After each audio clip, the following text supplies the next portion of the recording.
Primero, el acuerdo de paz fue construido bajo unos parámetros de legislación internacional, donde se tuvo la opinión de comisiones de la verdad donde ha habido conflicto armado. El caso, por ejemplo, es Yugoslavia, donde en Sudáfrica, donde se pudieron dar elementos de justicia transicional o de las comisiones de la verdad. Para el caso colombiano se tuvo eh, en cuenta los pactos y convenios que había suscrito Colombia en materia de regulación de los conflictos armados. En el caso, por ejemplo, de la Corte Penal Internacional, el caso del sistema de Naciones Unidas, donde recomendaron al gobierno colombiano que tenía que ceñirse estrictamente al derecho internacional humanitario y a las infracciones graves, a las violaciones a los derechos humanos. En ese sentido, creemos que el proceso de paz apunta hacia eso, porque la justicia transicional o la justicia especial para la paz es el eje transversal de un proceso de paz y que es prenda de garantía para las víctimas en lo que tiene que ver con las medidas de verdad, justicia, satisfacción y no repetición. Para la víctima lo importante es conocer la verdad y creo que la justicia especial para la paz reúne esos requisitos.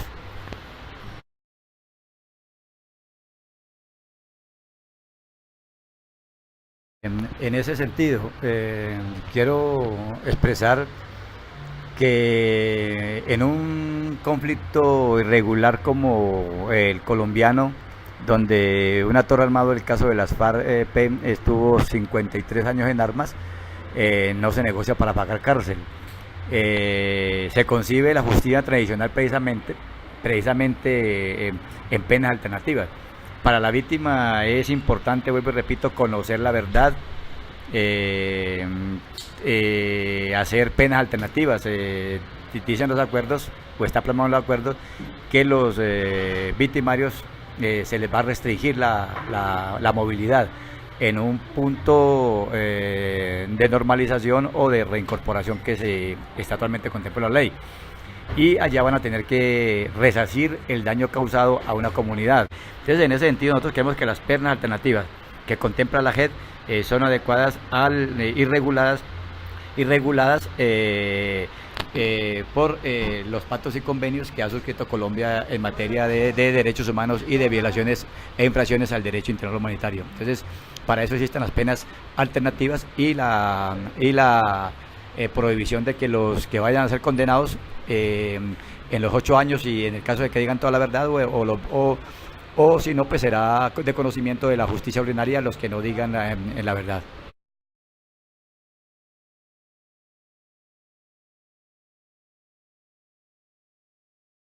Uno, que nosotros no aceptamos, por ejemplo, el PASIVI. ¿Qué es el PASIVI? Es el plan de atención psicosocial a las víctimas. Entonces, ahí ese plan no contempla verdaderamente medidas de satisfacción que causen, digamos, o que vayan a ser prenda de garantías para las víctimas. O sea, esa es una de las fallas que tiene el sistema de atención psicosocial en Colombia. El segundo elemento tiene que ver los daños causados por hecho victimizante. Eh, de acuerdo a la legislación internacional, hay unos daños que tienen que ser tasados de acuerdo a esa legislación, que es el lucro cesante, que es el daño que se dejó o el monto en dinero que se dejó de percibir por determinados años en que tuvo la gente desplazada por los hechos victimizantes. El segundo es el proyecto de vida. ¿El proyecto de vida qué significa? Que hay personas que fueron familias enteras afectados, y habían niños que estaban dentro del vientre de la madre, o niños que tenían 1 o 2 años y tuvieron que emigrar hacia otro lado, y afectándolos gravemente porque ese no era su entorno, el entorno era otro. Entonces dañaron un proyecto de vida que se tenía en su momento antes del desplazamiento. por ejemplo, el derecho a la educación, el derecho a la salud, que se tenía garantizado en el territorio. El de quién tasa, por ejemplo, en ese proyecto de vida, el derecho a la alegría, el derecho a reír, el derecho, por ejemplo, a un paseo, que es lo que uno extraña. Nosotros salíamos a hacer paseos en familia, salíamos a hacer los paseos de olla. Hoy en día nosotros no podemos hacer eso porque el entorno es totalmente adverso. Y por último, el derecho a la verdad. O sea, el sistema de componente de justicia transicional es transversal a todo daño causado, pero para la víctima una de las características principales es que la víctima conozca efectivamente qué pasó en 53 años de conflicto armado. Segundo, que verdaderamente haya justicia. ¿Qué significa la justicia para una víctima? La justicia para nosotros significa que los victimarios efectivamente comparezcan primero ante la JEP, y segundo, que le digan al país y le digan a las víctimas qué fue lo que realmente pasó y cuál fue el grado de afectación que ellos tuvieran dentro del conflicto armado con las poblaciones afectadas, bien sea étnicas, campesinas o inclusive en los cascos urbanos, lo que uno llama población urbana. Entonces nosotros creemos que esas características que hacen parte de ese componente de verdad y de justicia y de no repetición satisfacen plenamente a las víctimas en ese componente de verdad, justicia, reparación y no repetición.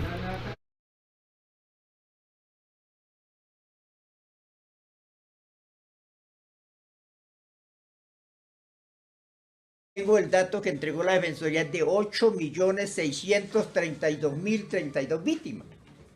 Y el gobierno Santos reparó en sus 8 años de gobierno a 680 y pico mil de víctimas, en 8 años. Y este gobierno tiene presupuestado, supuestamente primero dijo que 182.000, ahora dice que 282.000, pero no lo va a cumplir. Lo que significa que en estos 2 gobiernos, que son 12 años, termina la ley de víctimas. No van a indemnizar ni siquiera 1 millón para casi 9 millones de víctimas que hay, lo que significa que van a quedar más de 8 millones sin indemnización. Nos negaron el Congreso, que actualmente, y muchas de las víctimas que votaron por esos congresistas, nos negaron las 16 curules de las víctimas. Ahí estamos, en esa pelea. Mi nombre es Ángel Rosso, soy representante del Congreso Nacional de Desplazados y No Desplazados de Colombia. Sacaron de sus fincas y los adelantaron los paramilitares. En ese momento los sacaron corriendo. Hoy las fincas no son de ellos, ni son de los hijos, ni de los nietos de ellos. Las cogieron personas diferentes. Hasta el día de hoy no le han devuelto ni siquiera una finca a mis padres, mucho menos a mis abuelos, y mucho menos a nosotros. Nos hemos trasladado a otras partes y los paramilitares han hecho el mismo problema, nos han sacado las fincas y han asesinado a nuestra familia y han hecho carnicería con la familia de nosotros porque han matado mucha familia de nosotros. Lo que toca decir, no se cumplió ni el 10%. Ni el 10%. Yo creo que todas las víctimas que están aquí y las que no están aquí, por eso están inconformes. Por eso se sienten engañadas en toda forma y la gente se siente como tan marginada de estos gobiernos en los últimos años que lo que hacen es utilizarlas. Pero no nos sentimos representados en la unidad de víctimas ni en los entes reguladores de la unidad de víctimas. Ahora otro que con tantísimas las trabas que tenemos las víctimas del conflicto armado, que no podía ser eso, que no debía que estar así, es con lo de la EPS, podían colaborarnos a las personas.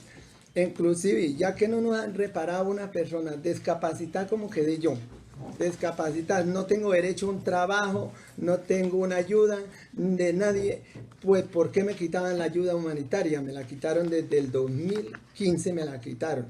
¿De qué se pueden imaginar que yo puedo sobrevivir? ¿Cómo vivo yo? Entonces a mí me parece injusto lo que hacen con ese cuento de la tal reparación e indemnización a las víctimas.